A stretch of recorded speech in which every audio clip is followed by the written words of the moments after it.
Professor Chomsky, could we start by listening to you explain what the propaganda model, as you call it, is? For many people, the idea that propaganda is used by democratic rather than merely authoritarian governments will be a strange one.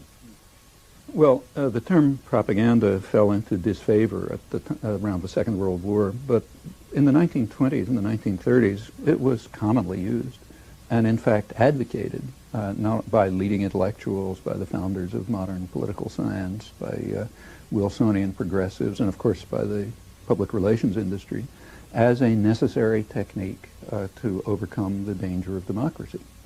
The institutional structure of the media is quite straightforward. We're talking about the United States, but it's not very different elsewhere. The major, there are sectors, but the agenda-setting media, the ones that sort of set the framework for everyone else, like the New York Times and the Washington Post and so on, these are major corporations, parts of even bigger conglomerates. Like other corporate institutions, they have a product and a market. Their market is advertisers, that is, other businesses. Their product is relatively privileged audiences, more or less. So they're selling audiences to They're selling corporations. Privileged audiences. These are big corporations selling privileged audiences to other corporations. Now the question is, what picture of the world would a rational person expect to come out of this structure? And then we draw some conclusions about what you'd expect, and then we check, and yes, that's the picture of the world that comes out. And is this anything more than the idea that basically the press is relatively right-wing, with some exceptions, because it's owned by big business, which is a truism, is well known? Well, I would call the press relatively liberal. Here I agree with the right-wing critics. So especially the New York Times and the Washington Post, which are called, without a trace of irony, the New York Times is called the establishment left in, say, major foreign policy journals. And that's correct, but what's not recognized is that the role of the liberal intellectual establishment is to set very sharp bounds on how far you can go, this far and no further. Give me some examples of that. Well, let's take, say, the Vietnam War. Probably the leading critic, and in fact one of the leading dissident intellectuals in the mainstream, is Anthony Lewis of the New York Times, who did finally come around to opposing the Vietnam War about 1969.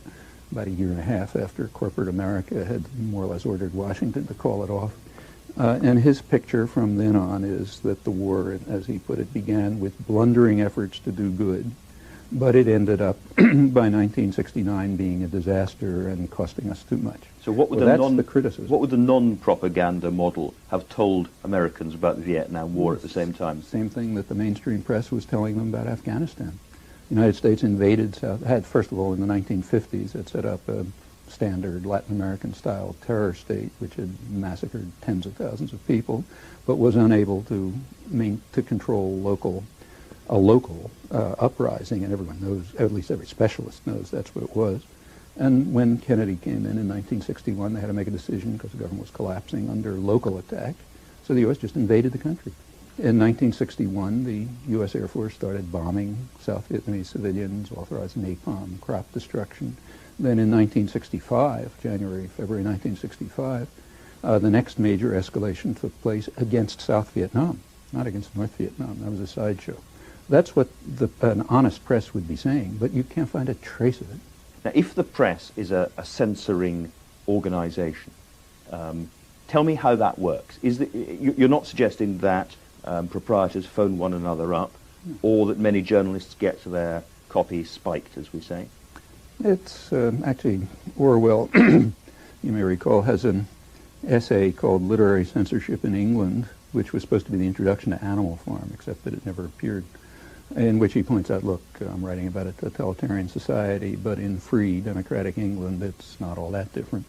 And then he says unpopular ideas can be silenced without any force. And then he gives a two-sentence response, which is not very profound, but captures it. He says two reasons. First, the press is owned by wealthy men who have every interest in not having certain things appear. But second, the whole educational system, from the beginning on through, just gets you to understand that there are certain things you just don't say. Well, spelling these things out, that's perfectly correct. I mean, the first sentence is what we expand on. This is what I don't get, because it suggests that, I mean, I'm a journalist, people like me are self-censoring. No, not You're right. self-censoring. There's a filtering system that starts in kindergarten, it goes all the way through, and doesn't work 100%, but it's pretty effective.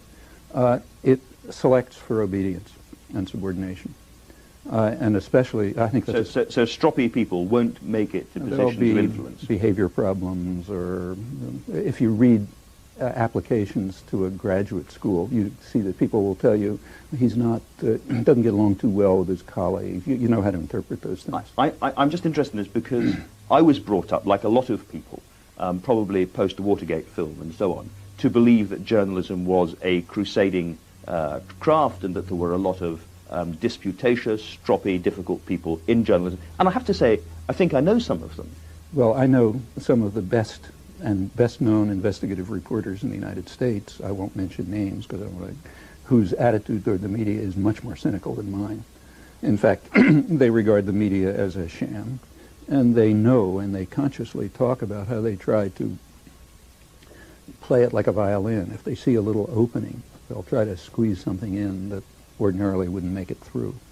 And it's perfectly true that I'm sure you're speaking for the majority of journalists who are trained, have it driven into their heads that this is a crusading profession, adversarial, we stand up against power, a very self-serving view. On the other hand, in my opinion, I hate to make a value judgment, but the better journalists, and in fact the ones who are often regarded as the best journalists, have quite a different picture, and I think a very realistic one. How can you know that I'm self-censoring? How can you I know don't say that you're journalists self-censoring. I'm sure you believe everything you're saying. But what I'm saying is if you believe something different, you wouldn't be sitting where you're sitting.